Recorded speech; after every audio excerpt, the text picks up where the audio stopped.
Bonjour à tous et à toutes, c'est Sinistre Presson. Aujourd'hui, vidéo qui change de d'habitude, qui sera donc la première d'une petite série de 3 ou 4 épisodes. Je vais vous parler de mes cauchemars. Ce sujet a déjà été abordé par Feldup, qui a proposé justement à ses abonnés de faire une vidéo sur leurs cauchemars. Soka a elle aussi fait une vidéo concernant le sujet. Je vous mettrai les deux chaînes et les liens des vidéos en description. Allez les voir, elles sont vachement intéressantes.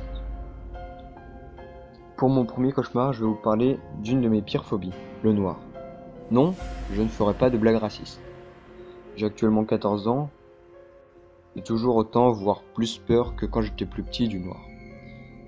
Dans le cauchemar évoqué, la maison dans laquelle se déroule le rêve est très semblable à la mienne, mais a une ambiance un peu plus malsaine. Et de plus, elle est très sombre. Je me suis réveillé de nombreuses fois en sueur, bien que ce cauchemar n'ait clairement rien d'effrayant. On va pas l'appeler cauchemar, on va plutôt l'appeler rêve effrayant. Dans ce rêve effrayant, je vois la porte de ma chambre s'ouvrir. La lumière du couloir est allumée. Je me lève et je vais voir ce qui se passe. Une envie subite de descendre en bas se fait sentir. Je le fais donc. La partie inférieure de l'escalier est plongée dans l'obscurité, même si la lampe est allumée. Je descends les dernières marches et allume les plafonniers du hall. Un faible halo provient du salon. Je rentre dans la pièce et vois que la télé est allumée et diffuse de la neige. Puis je sors et vais dans la cuisine. Je n'y fais rien de particulier. Je retourne dans le hall. Je regarde fixement la porte de la cave qui s'ouvre toute seule en grinçant. C'est à ce moment-là que je me réveille. Ce rêve il est beaucoup plus long que ce que je viens de raconter en fait. C'est juste qu'il se déroule très lentement. Voilà. Donc quand je descends les marches, j'ai l'impression que l'escalier est infini. Quand je vais dans la cuisine, je passe quand même une bonne dizaine de minutes dedans. Voilà. Et la porte de la cave s'ouvre très lentement en grinçant. Et en fait, elle met très longtemps justement à s'ouvrir en entier.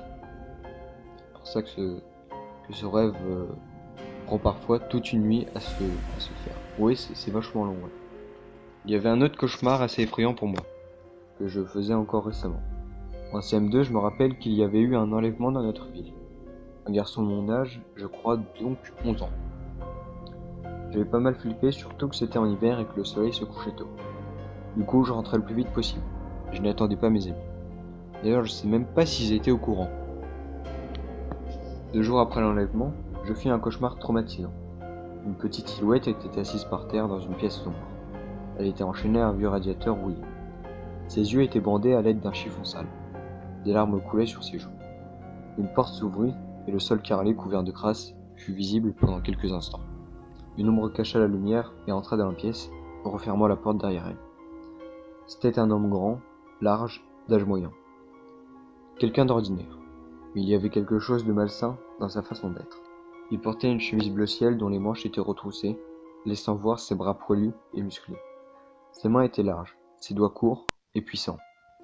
Par-dessus sa chemise, il avait enfilé un tablier taché de ce qui semblait être de la boue, mais qui aurait très bien pu être du sang séché. Dans une poche, au niveau du ventre, il y avait une pince et une cisaille, couverte de rouille. Son pantalon était un jean bleu marine, sans aucun signe distinctif, aucune marque. La ceinture passée dans les boucles du jean était en cuir, usée, partant en lambeaux. Ses chaussures étaient des chaussures en plastique qu'on porte dans les usines ou les hôpitaux. Je ne sais pas pourquoi, je m'étais mis en tête que c'était un boucher. L'homme s'approcha et s'accroupit. Il demanda doucement. « Pourquoi tu pleures ?» L'enfant se mit à pleurer plus belle. L'homme répéta sa question. Alors le garçon répondit. « Je veux revoir ma maman. » L'homme sourit. Il caressa la tête du môme. Puis, le gifla. Sa tête partit en arrière et se cogna contre le radiateur. Du sang coula dans ses cheveux. L'homme sortit la pince de son tablier et attrapa un des doigts du petit. Il saisit un de ses ongles et tira. Pas fort. Lentement. Le gamin hurla. L'ongle se décolla. De la chair resta collée dessus. Ensuite, l'homme prit la cisaille, écarta les lames, puis plaça le doigt de l'enfant entre elles. C'est à ce moment-là que le cauchemar s'est arrêté. Je me rappelle m'être réveillé, nauséeux, les larmes coulant sur mes joues, et trempé de sueur qui collait à mon pyjama moite, à mon corps tremblant. Ce mauvais rêve m'a profondément marqué, non seulement par son réalisme, mais aussi par la terreur qu'il m'a insufflée, digne d'un film d'horreur. D'ailleurs, c'est normal que ce rêve soit aussi perturbant et étonné qu'à l'époque, je regardais déjà des films d'horreur. Depuis ce rêve, j'ai une étrange peur.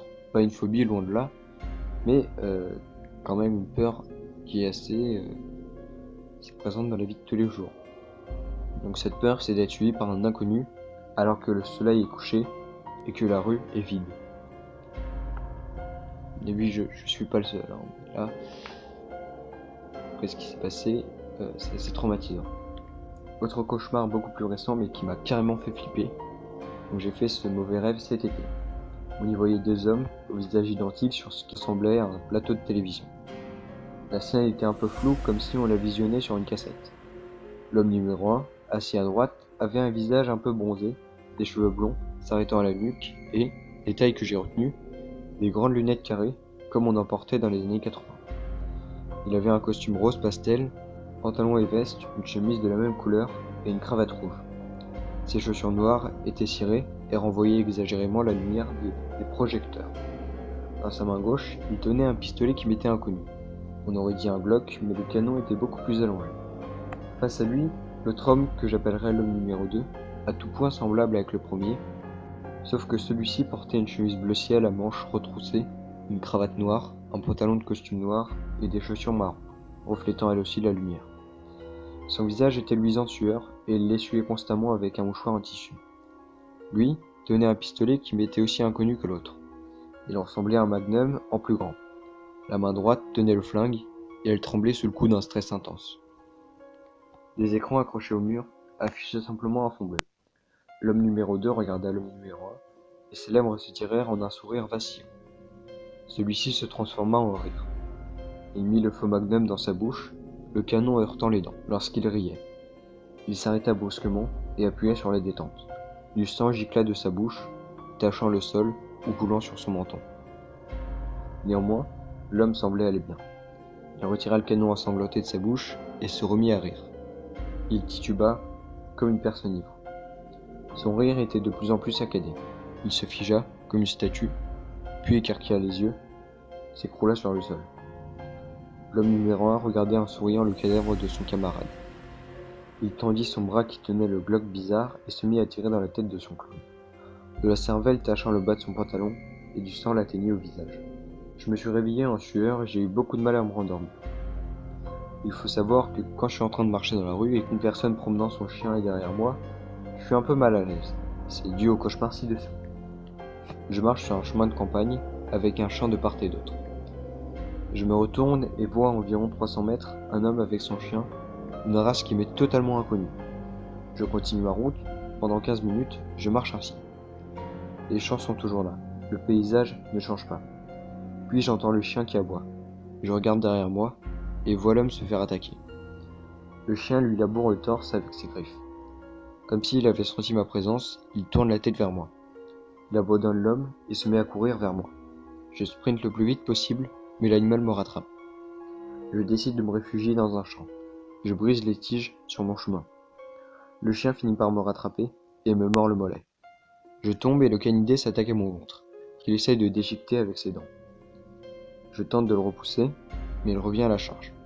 Soudain, une main le saisit par le collier, c'est son maître. Il me dit « Veuillez l'excuser, il est un peu faim. » Puis ils repartent, me laissant là. Voilà, je vous ai raconté pas tous mes cauchemars, mais seulement ceux qui m'ont marqué. Si vous avez des cauchemars étranges, n'hésitez pas à en faire une vidéo et justement à m'envoyer le lien pour que je puisse les voir, parce que ça m'intéresse quand même un peu. J'espère que cette vidéo vous a plu. On se retrouve dans la prochaine vidéo qui sera une version remasterisée de Une histoire pour effrayer mon fils. Parce que si vous vous souvenez bien, il y a un problème de son. Voilà. Déjà le montage sera meilleur et en plus je rajouterai quelques bruitages. Je vous souhaite une bonne fin de journée, de soirée, de matinée ou de nuit si vous regardez ça la nuit. Au revoir.